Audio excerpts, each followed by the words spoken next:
Здравейте, приятели! Днес имам удоволствие да ви покажем най-новата подвижна станция, която има мощност 2000 вата и отдава до 2 кВт и половина. Това е автономна система, в която имате 4 входа за 220 волта, вход за 12 волта, отделно имате USB. Какво може тази станция? Ако ви омръзнало от дизелови генератори, които ви тормозят, пушат, миришат, това е подвижна система, с която може да захраните вашата батерия за термокамерата, батериите за вашия дрон, самия ви дрон, лаптоп. В нашия случай, както виждате, сме включили телевизор, имаме включен и климатик.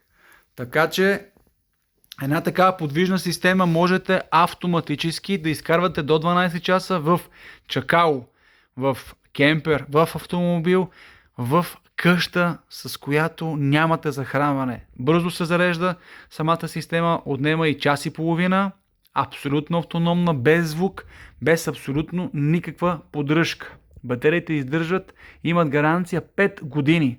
Само на нашия сайт thermopribor.bg може да видите пълната информация и да си поръчате. Както виждате, тук сме свързали подвижна камера на Noctpix на 42 метра в момента наблюдаваме. Може да си управлявате дистанционно през вашия телефон посредством стримване в реално време. Ето, виждате, в реално време може да наблюдавате консумацията, която в момента генерираме. Ето, вижте, включваме 92 вата. Това означава, че имате още 14,3 часа.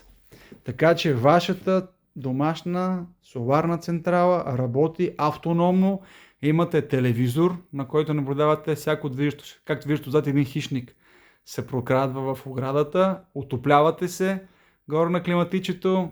Приятно, топло, без абсолютно да се притеснявате от метеорологичните условия. Както виждате, най-лесната система за наблюдение и охрана. Абсолютно автономно, без гориво, без абсолютно никакви вредни емисии. Заповядайте на нашия сайт и поръчайте, ограничени са ни бройките.